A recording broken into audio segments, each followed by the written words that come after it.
WTA 여자 테니스 선수로서 역사상 가장 높은 랭킹 포인트는 세레나 윌리엄스로 13,615점이다. 최근 12,420포인트로 두 번째로 높은 랭킹 포인트를 가진 선수가 있는데 바로 사발렌카이다. 세레나 못지않은 강력한 파워와 공격력으로 세레나를 뛰어넘을지 주목을 받고 있다. 그런데 사발렌카는 2023년 프랑스 오픈 1회전과 8강에서 그리고 2024년 호주 오픈에서 상대 선수에게 압수를 거부당하며 예의를 중요시하는 테니스 경기에서 관중의 야유까지 발생한다. 현 세계 1위를 달리는 사발렌카에게 어떤 문제가 발생한 걸까?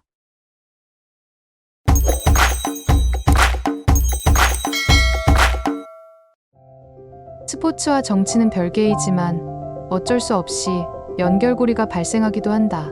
구소련 국가 중 하나였던 벨라루스 출신 선수인 사발렌카가 우크라이나 선수들의 악수를 거부당하는 등 러시아, 우크라이나 전쟁으로 인해 테니스에도 영향을 미치는 일이 발생하기도 한다.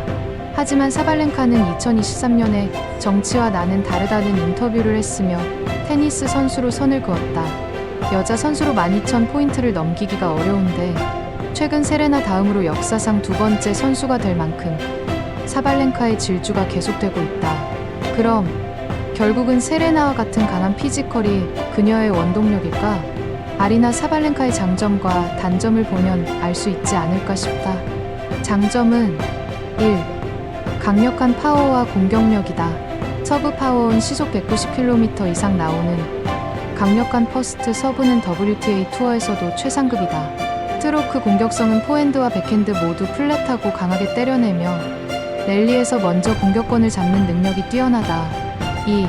경기 체력과 정신력이 향상되고 있다는 점이다.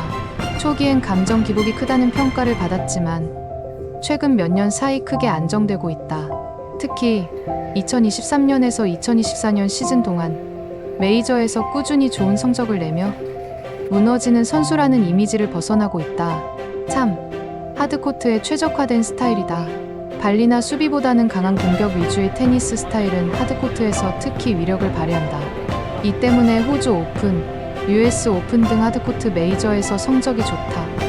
그러니까 사발렌카의 최대 장점은 괴물 같은 파워로 여자 선수 중 최상급의 힘과 스피드와 위너 생산 능력으로 한 경기에서 수십 개의 위너를 생산해 흐름을 단숨에 바꿔버릴 수 있으며 자신감 넘치는 스타일로 물러서지 않는 공격형 테니스로 팬들에게도 큰 인상을 주고 있다는 점이다.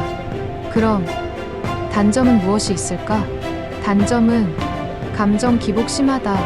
경기 중 짜증이나 불안감이 드러나는 경우가 여전히 있다. 더블 폴트 문제로 한때 경기당 10개 이상의 더블 폴트를 기록한 적도 있을 정도다.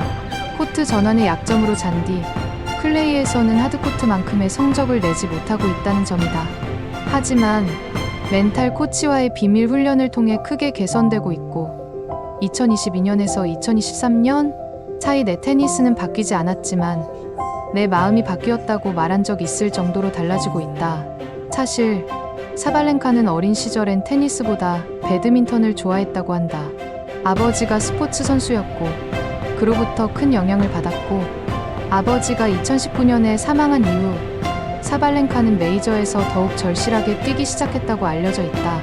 사발렌카는 단순히 파워풀한 선수를 넘어서 자기 컨트롤을 배우고 성장해온 선수로 볼 수 있다. 겉으로는 거칠고 강해 보이지만 그 이면에는 많은 심리적 투쟁과 성장 스토리가 숨어 있다.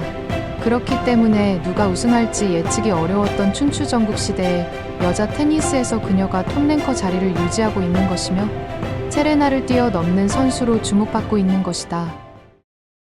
자, 이쯤에서 공격력이 강한 사발렌카를 보며 달리 우리 동호인이 꼭 기억해야 할 부면이 있는데 특히 초중급 동호인이 게임에서 무조건 피해야 할 세 가지를 살펴보고자 한다. 1. 성급한 공격 시도 빨리 끝내려는 조급함. 사발렌카를 따라하듯 무조건 공격하는 타입이다. 문제점은 포인트가 조금만 길어지면 금방 조급해져서 무리한 강타 or 드롭샷 시도하는 거다. 결과는 대부분 실수 혹은 역공을 허용하고 만다. 공격은 찬스일 때만 해야 한다는 개념이 없지만 공격은 선택이 아니라 결과로 상대의 실수를 유도하며 기회를 만드는 전술적 참을성이 필요하다는 점이 중요하다. 단 엘리의 10개 연속 강한 공을 칠 수 있다면 찬스가 올 때마다 공격을 해보자. 사발렌카처럼. 2. 로브만 남발하거나 무조건 그냥 넘기기. 문제점은 자신감 부족으로 공격 타이밍에 로브로 도망 또는 힘없는 공만 계속 넘깁니다.